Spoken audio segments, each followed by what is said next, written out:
ಮೂರ್ತಿ ಚೇಂಬರಿಗೆ ಬಾ.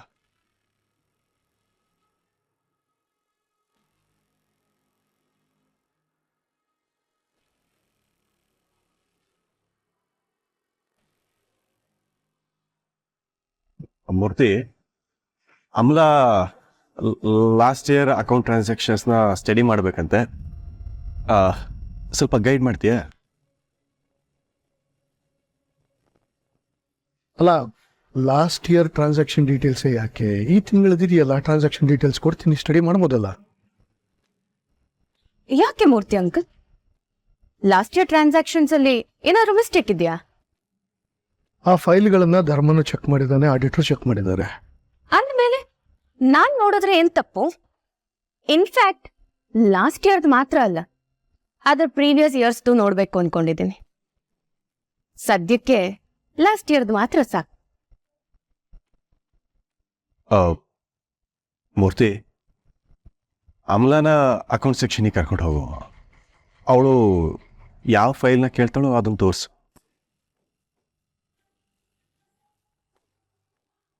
ಸರಿ ಧರ್ಮ.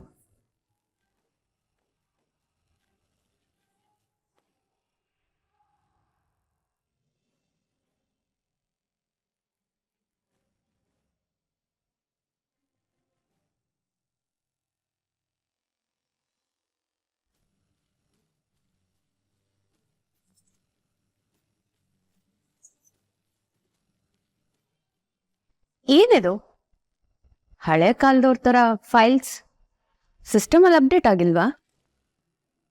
ಆಕ್ಚುಲಿ ಸೇಫ್ಟಿ ಸಿಕ್ ಕಂಪ್ನಿಲಿ ಸಾಫ್ಟ್ ಕಾಪಿ ಹಾರ್ಡ್ ಕಾಪಿ ಎರಡೂ ಇಟ್ಟಿರುತ್ತೆ.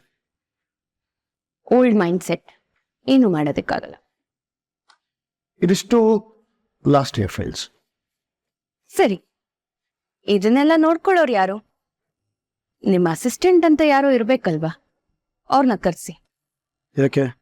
ಯಾಕೆ ಅಂಕಲ್, ನನ್ ಪ್ರತಿ ಮಾತುಗೂ ಹೆದರ್ಕೋತೀರಾ? ಯಾಕೆ ಯಾಕೆ ಅಂತ ಕ್ವಶನ್ ಕೇಳೋ ಬದಲು ಅವ್ರನ್ನ ಕರ್ಸೋದು ಈಸಿ ಅಲ್ವಾ? ಅಥವಾ ಈ ವಿಷಯನೂ ಅಪ್ಪನ ತನಕ ಹೋಗೇ ಬರ್ಬೇಕಾ? ನನಗೆ ಯಾವ ಹೆದರಿಕೆನೂ ಇಲ್ಲ. ಹೆದರಿಕೆ ಏನಿದ್ರು ತಪ್ಪು ಮಾಡಿದವ್ರಿಗೆ, ತಪ್ಪು ಯೋಚನೆ ಮಾಡೋರ್ಗೆ ಮಾತ್ರ ಇರೋದು ಅಲ್ವಾ? ಕರೆಕ್ಟ್. ನೀವ್ಯಾವ ತಪ್ಪು ಮಾಡೋದಿಲ್ಲ. ಸದ್ಯಕ್ಕೆ ನಿಮ್ಮ ಅಸಿಸ್ಟೆಂಟ್ನ ಕರ್ಸಿ.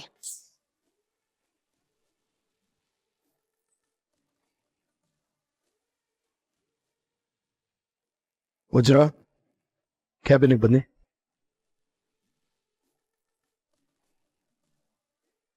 ಮೂರ್ತಿ ಅಂಕಲ್, ನೀವೇನು ಹೊಡ್ಬೋದು. ಬಟ್ ಧರ್ಮ ಇದ್ರ ಬಗ್ಗೆ ಎಲ್ಲ ನನಗೆ ಗೈಡ್ ಮಾಡು ಅಂತ ಹೇಳ್ದ. ನೋ ಥ್ಯಾಂಕ್ಸ್, ನಾನು ನೋಡ್ಕೋತೀನಿ. ಪ್ಲೀಸ್ ನೀವು ಹೊರಡಿ. Okay fine.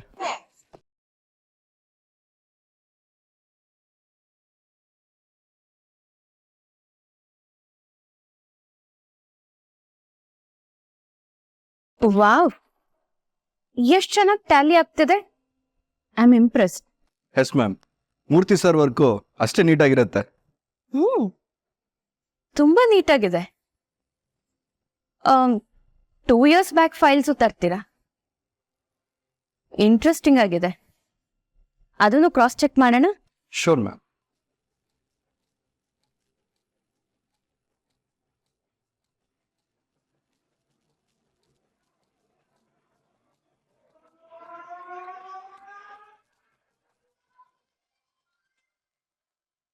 ಹಾ ಮಗಳೇ. ಅಪ್ಪ, ಲಾಸ್ಟ್ ಇಯರ್ ಫೈಲ್ಸ್ ಯಾವುದು ಟ್ಯಾಲಿನೇ ಆಗ್ತಿಲ್ಲ. ಚೆಕ್ ಮಾಡಿದ್ದೀರಾ? ಹಾಗೆಲ್ಲ ಆಗಿರ್ಲಿಕ್ಕೆ ಚಾನ್ಸಸ್ ಇಲ್ವಲ್ಲ. ಮೂರ್ತಿ ಎಲ್ಲ ಕರೆಕ್ಟಾಗಿ ಮೇಂಟೈನ್ ಮಾಡಿರ್ತಾನಮ್ಮ.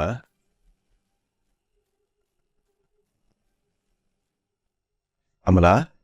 ಹಾ ಅಪ್ಪ. ನೋಡು, ಹಾಗೊಂದ್ ವೇಳೆ ನಿನಗೇನಾದ್ರು ಡೌಟ್ಸ್ ಇದ್ರೆ ಮೂರ್ತಿನೇ ಕೇಳು, ಅವನೇ ಸಾಲ್ವ್ ಮಾಡ್ತಾನೆ.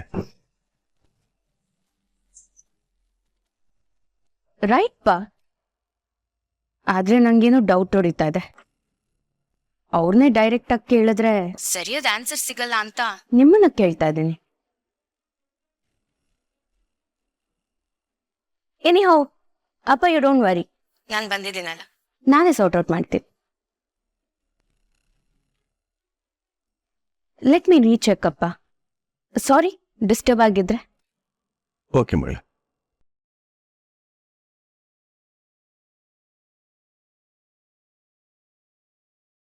ಅಕೌಂಟ್ಸಲ್ಲಿ ಪ್ರಾಬ್ಲಮ್ಮಾ? ಹೇಗೆ ಸಾಧ್ಯ ಇದು?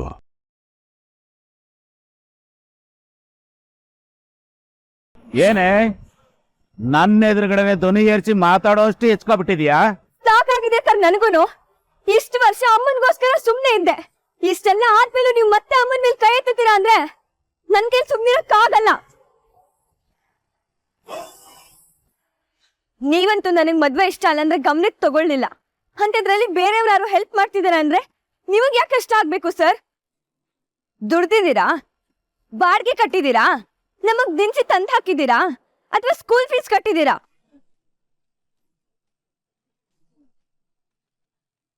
ಹೋಗ್ಲಿ, 50 ಪೈಸೆ ಚಾಕ್ಲೇಟ್ ತಂದು ಕೊಟ್ಟಿಲ್ಲ. ಮತ್ತೇನ್ ಸರ್ ನನ್ನ ನೋಡ್ಕೊಂಡಿರೋದ್ ನೀವು? ಹಣದ್ನ ಸುಮ್ಮನೆ ನನ್ನ ತಡಿಬೇಡ ಅಮ್ಮ. ಇವತ್ತಾದ್ರೂ ನಿನ್ನ ಮಾತಾಡಕ್ ಬಿಡು. ಏನಂದ್ರಿ ನೀವು? ತಂದೆ ಸ್ಥಾನದಲ್ಲಿಂದ ನಮ್ಮನ್ನ ನೋಡ್ಕೊತಾ ಇದ್ದೀರಾ? ಅಷ್ಟು ಕಾಳಜಿ ಇರೋರು ಯಾಕೆ ನನಗೆ ಇಷ್ಟ ಇಲ್ದವ್ರ ಮದ್ವೆನ ಮಾತ್ರ ಹೊರಟ್ರಿ? ತಂದೆ ಆದವ್ರು ಮಾಡೋ ಕೆಲ್ಸನ ಇದು? ದುಡ್ಗೋಸ್ಕರ ಮಗಳ್ ಮಾರವ್ರನ್ನ ಯಾರು ತಂದೆ ಅನ್ನಲ್ಲ ಸರ್. ಅದಕ್ಕೆ ಬೇರೆನೆ ಪದ ಇದೆ.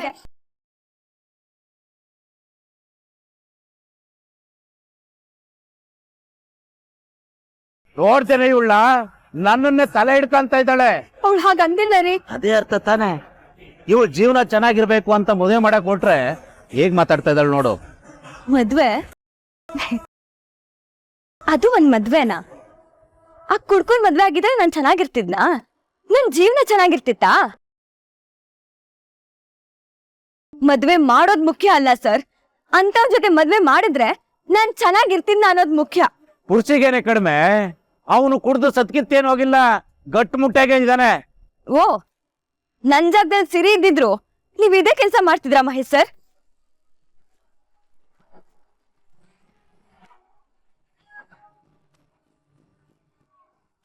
ನನ್ನ ಮಗಳ ಬಗ್ಗೆ ಮಾತಾಡ್ಬೇಡ. ನೋಡಿ, ಈ ವಿಷಯ ಕೇಳೋದಕ್ಕೇನೆ ನಿಮಗೆ ಎಷ್ಟು ಕಷ್ಟ ಆಗ್ತಿದೆ ಅಂತ. ನಿಮ್ ಮಗಳಿಗಾದ್ರೆ ಒಂದ್ ನ್ಯಾಯ, ನಿಮ್ ಹೆಂಡತಿ ಮಗಳಿಗಾದ್ರೆ ಇನ್ನೊಂದ್ ನ್ಯಾಯ ಅಲ್ವಾ? ಸಾಕು, ಸುಮ್ನಿದ್ದು ಬಿಡು ಆರಾಧ್ನಾ. ನಾನ್ ಮಾತಾಡ್ಬೇಕು, ನೀನ್ ಸುಮ್ನಿರಮ್ಮ. ತಂದೆ ಸ್ಥಾನದಲ್ಲಿ ನಿಂತು ನೋಡ್ಕೋತಿದ್ದೀನಿ ಅಂದ್ರಲ್ವಾ? ತಂದೆ ಅನ್ನೋದು ತುಂಬಾ ಎತ್ತರದ ಸ್ಥಾನ ಸರ್.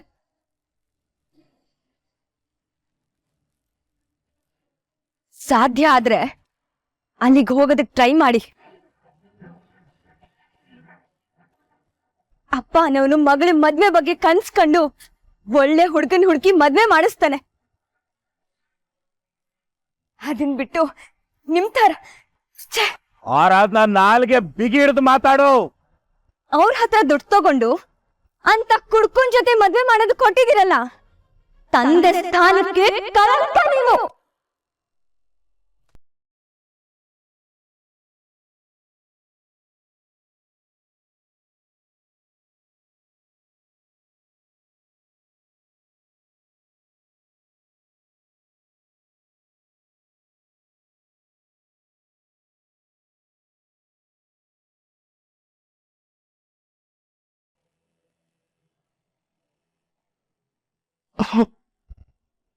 ನಾನ್ ಬಿಡೋದಿಲ್ಲಪ್ಪ.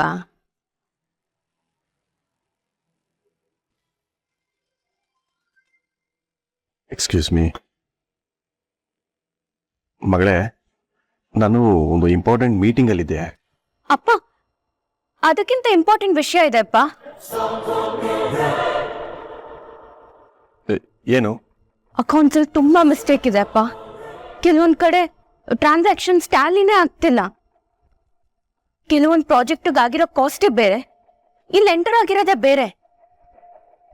ಏನೋ ಮಿಸ್ಟೇಕ್ ನಡೀತಾ ಇದೆ ಅಪ್ಪ. ನೋಡು, ನಮ್ಮ ಕಂಪ್ನಿನಲ್ಲಿ ಇದುವರೆಗೂ ಈ ಥರದ ಪ್ರಾಬ್ಲಮ್ ಯಾವುದೂ ಆಗಿಲ್ಲ. ಹಾಗೇನಾದ್ರು ಡೌಟ್ ಇದ್ರೆ ಮೂರ್ತಿ ಹತ್ರ ಮಾತಾಡೋ ಅಂತ ಹೇಳಿದ್ನಲ್ಲ, ಒಂದ್ಸರಿ ಕ್ಲಿಯರ್ ಮಾಡ್ಕೋ. ಹಾ ಅಪ್ಪ, ಅವರನ್ನೇ ಮಾತಾಡಕ್ ಕರ್ಸಿದ್ದೀನಿ. ಗುಡ್. ಬಟ್ ನೀವ್ ಯಾಕಪ್ಪ ಇದನ್ನೆಲ್ಲ ನೋಡ್ಕೊಂಡಿಲ್ಲ? ನಾನು ಅಕೌಂಟ್ಸ್ ಅಲ್ಲಿ ಇಮ್ಮೆಚ್ಯೂರ್, ನನಗೆ ಗೊತ್ತಾಗ್ತಿದೆ. ಎಲ್ಲ ಮೂರ್ತಿ ಅಂಕಲ್ ಮೇಲೆ ಬಿಟ್ಟು ಸುಮ್ಮನೆ ಇದ್ದೀರಲ್ಲ ಅಪ್ಪ. ನನಗೆ ಗೊತ್ತು ನಿಮ್ಮ ಮೂರ್ತಿ ಅಂಕಲ್ ಫ್ರೆಂಡ್ಶಿಪ್ ಬಗ್ಗೆ. ಆದ್ರೆ ಫ್ರೆಂಡ್ಶಿಪ್ಪೇ ಬೇರೆ, ಬಿಸ್ನೆಸ್ಸೇ ಬೇರೆ ಅಲ್ವಾ ಅಪ್ಪ? ಅಮ್ಲ, ಆಮೇಲೆ ಮಾತಾಡೋಣವಾ? ನಾನೊಂದು ಇಂಪಾರ್ಟೆಂಟ್ ಮೀಟಿಂಗಲ್ಲಿ ಇದ್ದೀನಿ ಅಂತ ಹೇಳಿದ್ನಲ್ಲ. ಸದ್ಯಕ್ಕೆ ನೀನು ಮೂರ್ತಿ ಹತ್ರ ಮಾತಾಡು, ಅಷ್ಟೊತ್ತಿಗೆ ನಾನು ಬರ್ತೀನಲ್ಲಿ.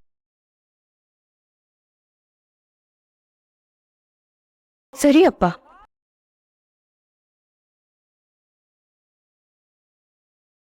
ಬಾ ಮೂರ್ತಿ ಬಾ, ಇವತ್ತಪ್ಪ ನಿನ್ನ ಫ್ರೆಂಡ್ಶಿಪ್ಗೆ ಒಂದೊಳ್ಳೆ ಟ್ವಿಸ್ಟ್ ಕೊಡ್ತೀನಿ. ಯಾರ್ ಮುಂದೆ ನಿಂತು ಏನ್ ಮಾತಾಡ್ತಿದ್ಯಾ ಅಂತ ಪರಿಜ್ಞಾನಾದ್ರೂ ಇದೆಯಾ ನಿನಗೆ? ನಿನ್ ಮದ್ವೆ ವಿಚಾರದಲ್ಲಿ ಇವ್ರು ನಿನ್ ಮನ್ಸಿಗೆ ವಿರುದ್ಧವಾಗಿ ನಡ್ಕೊಂಡಿರ್ಬೋದು, ಆದ್ರೆ ಇವತ್ತಿಲ್ಲಿ ನಾವು ನ್ಯಾಯವಾಗಿ ಮರ್ಯಾದೆಯಾಗಿ ಬದುಕ್ತಿದೀವಿ ಅಂದ್ರೆ ಅದಕ್ ಕಾರಣನೇ ಇವ್ರು. ಅವ್ರಿಂದ ಒಂದು ನೆಲೆ ಸಿಕ್ಕಿದೆ. ನೀನ್ ಅವ್ರನ್ನ ಅಪ್ಪ ಅಂತ ಒಪ್ಕೊಳ್ದೆ ಇರ್ಬೋದು ಕಣೆ, ಆದ್ರೆ ಅವರು ನನ್ ಗಂಡನೇ.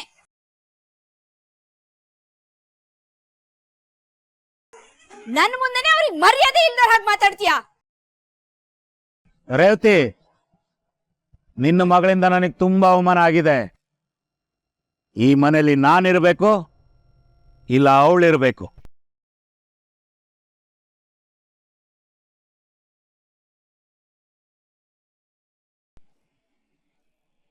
ಏನ್ ಮುಖ ನೋಡ್ತಾ ಇದೀಯಾ? ಹೇಳಿದ್ ಅರ್ಥ ಆಗ್ಲಿಲ್ವಾ? ನಿನಗೆ ಕಟ್ಕೊಂಡಿರೋ ಗಂಡನ್ಗಿಂತ ನಿನ್ನ ಮಗಳೇ ಹೆಚ್ಚಾದ್ರೆ ಅವಳನ್ನ ಇಟ್ಕೋ.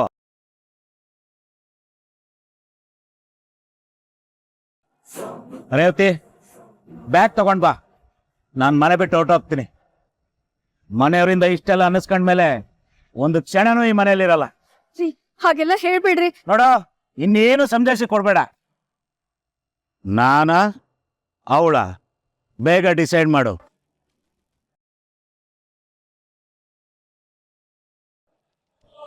ಸರಿ, ಹೋಗಮ್ಮ, ಹೋಗ್ ಬ್ಯಾಗ್ ತಗೋಬಾ. ನಾನೇ ದೇಶಾಂತರ ಹೊರಟೋಗ್ಬಿಡ್ತೀನಿ.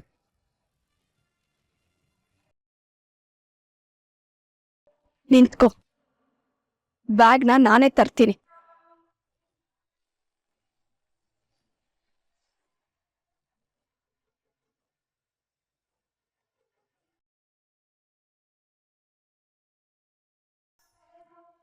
ಇವಳಿಗೇನಾಯ್ತಪ್ಪ? ನಿಜವಾಗ್ಲೂ ನನ್ನ ಬ್ಯಾಗ್ ಆಚೆ ತಂದಿಡ್ತಾಳೆ ಹೇಗೆ?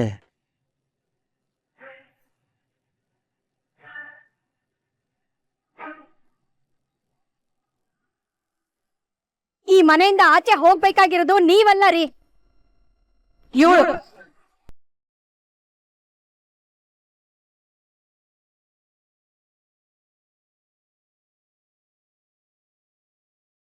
ಇವಳಿದ್ರೇನೆ ಅಲ್ವಾ ನಮ್ಮ ಪ್ರಾಬ್ಲಮ್.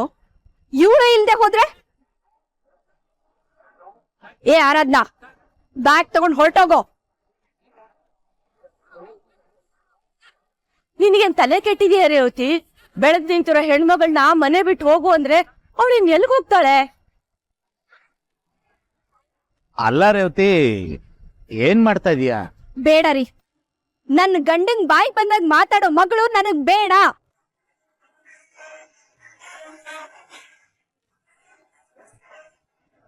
ರೇವತಿ, ಅವಳು ದುಡ್ಕಿದ್ಲು ಅಂತ ನಾವು ದುಡ್ಕಕ್ಕಾಗುತ್ತೇನೆ? ಪಾಪ ಒಂಟಿ ಹುಡುಗಿ ಎಲ್ಲಿಗೆ ಹೋಗ್ತಾಳೆ? ಕಾಡಿಗೆ ಹೋಗ್ಲಿ, ನಮಗ್ ಯಾಕೆ?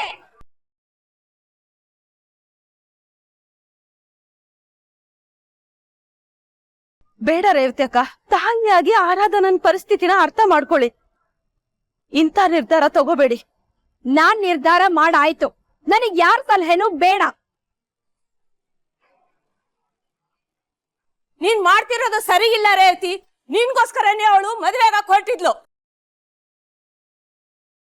ಅವಳು ತನ್ನ ಜೀವನನೇ ಬಲಿ ಕೊಡಕ್ ಹೊರಟಿದ್ಲು. ನೀನು ಚೂರು ಕೃತಜ್ಞತೆ ಅನ್ನೋದು ಇದೆಯಾ? ಇದು ನಿನಗ್ ಸರಿ ಅನ್ಸುತ್ತಾ? ಹೆತ್ತ ತಾಯಿನೇ ಕೈ ಬಿಟ್ಬಿಟ್ರೆ ಅವಳಿಗೆ ಇನ್ ಯಾರಿದ್ದಾರೆ? ನಾನಿದ್ದೀನಿ.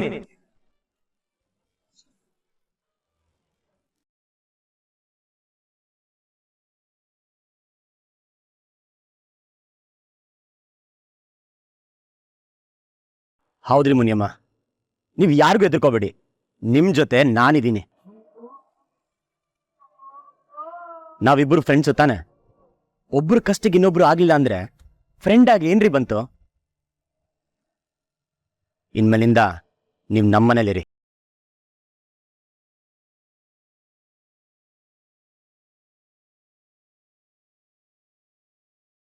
ಓ ಬಂದ್ಬಿಟ್ಟ, ಏನೋ ದೊಡ್ಡದಾಗಿ ಸಹಾಯ ಮಾಡಂತಾರ. ನೀನಿರೋದೇ ಅವನ್ ರೂಮಲ್ಲಿ, ನೀನ್ ಇವಳಿಗೆ ಜಾಗ ಕೊಡ್ತೀಯಾ? ಈ ಕ್ಷಣನೇ ಮುರುಗೇಶ್ವರ ರೂಮಿಂದ ಆಚೆ ಹಾಕ್ತೀನಿ. ಅದೆಲ್ಲಿಗೆ ಹೋಗ್ತೀಯ ನಾನು ನೋಡ್ತೀನಿ. ಅದೇಗ ಆಚೆ ಆಗ್ತೀರಾ? ನಾನು ನೋಡೇ ಬಿಡ್ತೀನಿ. ನೋಡೋ, ನೀನಿರೋದು ನನ್ನಂಗಲ್ಲಿ, ನೆನ್ಪಿಟ್ಕೋ. ಲೇ ಮುರುಗೇಶ, ಅವನಿಗೆ ನೆನಪಿಲ್ಲ ಅಂದ್ರೆ ನೀನ್ ನೆನಪು ಮಾಡಿಸು. ಬ್ರೋ, ನಮ್ಗೆ ಯಾಕೆ ಇವೆಲ್ಲ, ಸುಮ್ಮನೆ ಎದ್ದು ಬಿಡೋ. ನೀನ್ ಸುಮ್ಮನೆ ಇರೋ. ಒಂದು ಹುಡುಗಿ ನಮ್ಮ ಮನೆಯಿಂದ ಆಚೆ ಆಗ್ತಿದಾರಲ್ಲ, ಇವರೆಲ್ಲ ಮನುಷ್ಯ.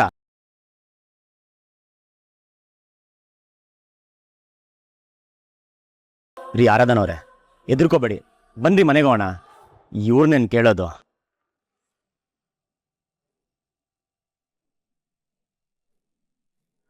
ನೀವೇನ್ರಿ ಯೋಚನೆ ಮಾಡ್ತಿದ್ದೀರಾ? ನಾವಿಬ್ರು ಎಷ್ಟೇ ಕಿತ್ತಾಡಿರ್ಬೋದು, ಫೈನಲಿ ನಾವಿಬ್ರು ಫ್ರೆಂಡ್ಸೇ. ಮತ್ತೆ ಯಾಕೆ ಯೋಚನೆ ಮಾಡ್ತೀರಾ? ನಡೀರಿ ಹೋಗೋಣ. ರಾಜಲಕ್ಷ್ಮಿ,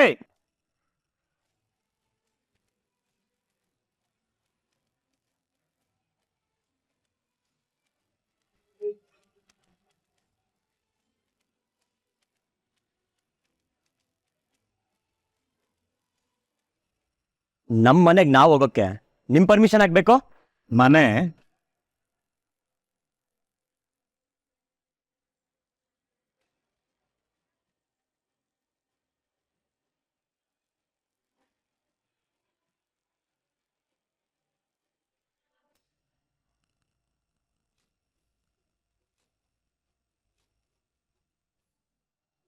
ಆ ರೂಮಲ್ಲಿ ಜಾಗ ಕೊಡ್ಸಿದ್ದು ನಾನು.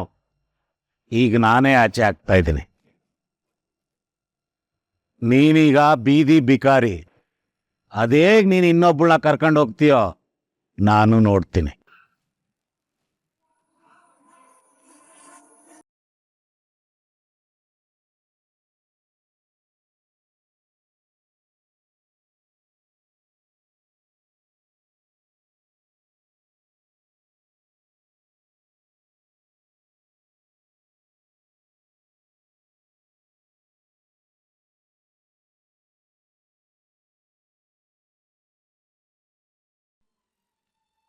ಏ ಮುರುಗೇಶ, ಇನ್ಮೇಲೆ ರೂಮಿಗೆ ಸೇರಿಸ್ಕೊಂಡ್ರೆ ನಿನ್ನನ್ನು ಆಚೆ ಹಾಕ್ಬಿಡ್ತೀನಿ. ಹುಷಾರ್.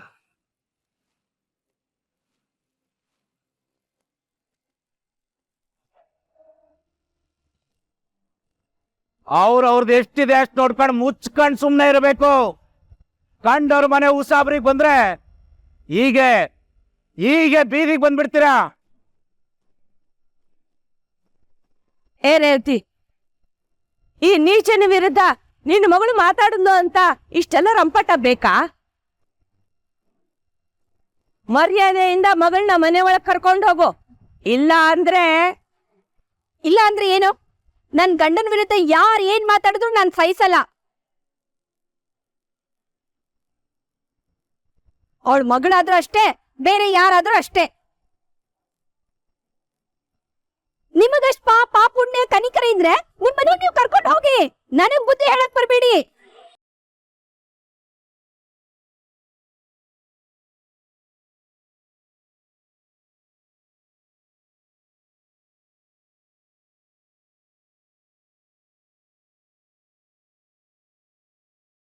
ಸರಿಯಾಗಿ ಹೇಳ್ದೆ.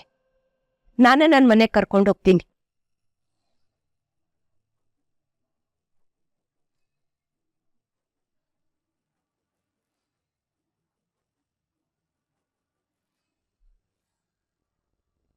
ಮಕ್ಕಳ, ನೀವು ಏನು ಯೋಚನೆ ಮಾಡಬೇಡಿ. ನೀವಿಬ್ರು ನನ್ನ ಮನೇಲಿ ಇರ್ಬೋದು.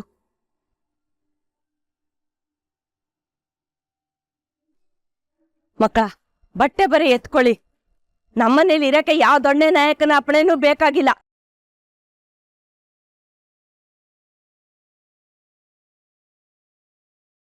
ಏ ಮುದ್ಕಿ, ಮುರುಗೇಶಂಗೆ ಹೇಳಿದ್ ಕೇಳಿಸ್ಕೊಳ್ಳಿಲ್ವಾ?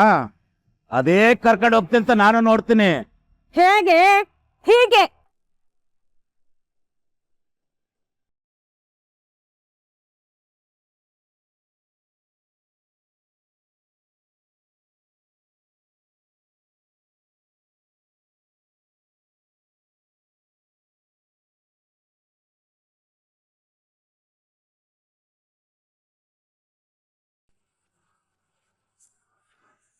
ಅವಳೇನು ಕಾಡಿಬೇಡಿ ಕಾಲಿಗೆ ಬಿದ್ದು ಇಲ್ಲೇ ಉಳ್ಕೋತಾಳೆ ಅಂತ ಅನ್ಕೊಂಡಿದ್ದೆ. ಆದ್ರೆ ಈ ಮುದುಕಿ ಮತ್ತೆ ಆ ರಾಜಿಂದಾಗಿ ಎಲ್ಲ ಉಲ್ಟಾ ಆಗೋಯ್ತಲ್ಲ. ಈಗೇನ್ ಮಾಡೋದೀಗ?